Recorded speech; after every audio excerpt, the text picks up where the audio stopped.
WBB Wraparound Jersey retirements, upsets, and top 10 matchups.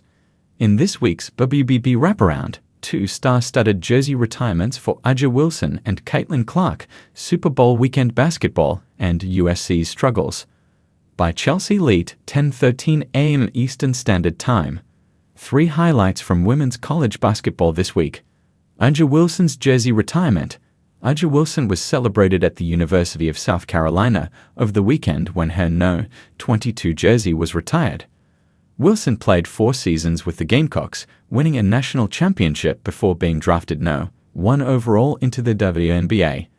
Growing up in Columbia, South Carolina, Wilson is a beloved figure in the area. She already has a statue dedicated to her on the school's campus and is still involved in the community. She remains close with her college coach, Staley.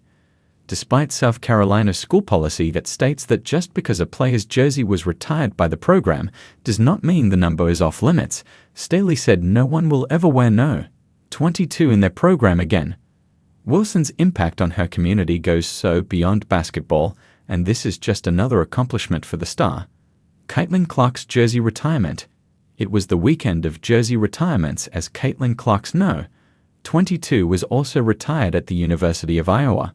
Clark's legacy at Iowa was the beginning of her rise to fame in sports, and the school wasted no time hanging her jersey into the rafters. Another hometown hero, Clark decided to stay in her home state of Iowa to play college basketball despite being the No. 2 recruit in her class at the time.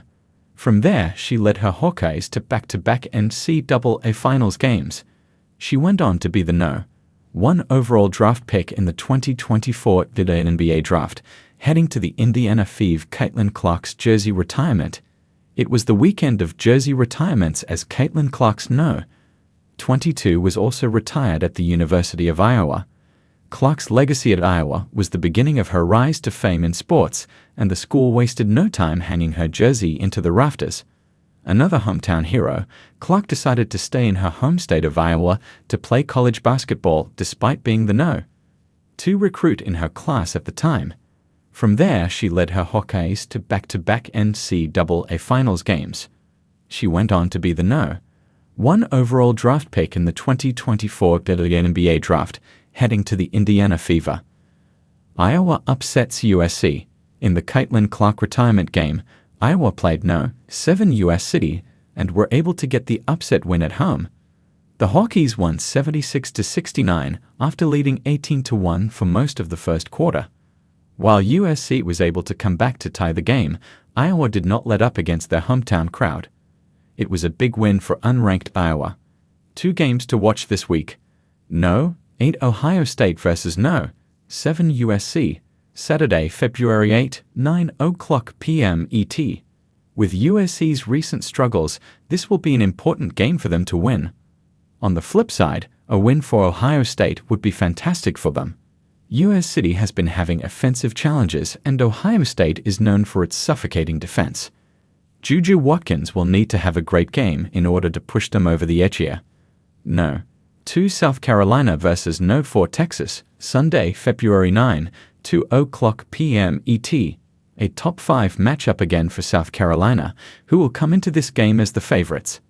Texas has gone 22-2 this season, but South Carolina has been dominant since their early season loss to UCLA. If you need a pre-Super Bowl watch, this would be perfect. 1 player to watch, Juju Watkins. Juju Watkins scored her lowest total of the season last weekend when she had 14 points for USC. With the season ramping up, it wouldn't be the best time to have a slump in stats. Still, in USC's loss to Iowa, Watkins still had 27 points. She's averaging 24.2 points per game this season, so don't expect the slump to last very long. Watkins can also help her team by playing strong defense and dishing out to her teammates. But USC needs a boost, and Watkins has to be the one to provide.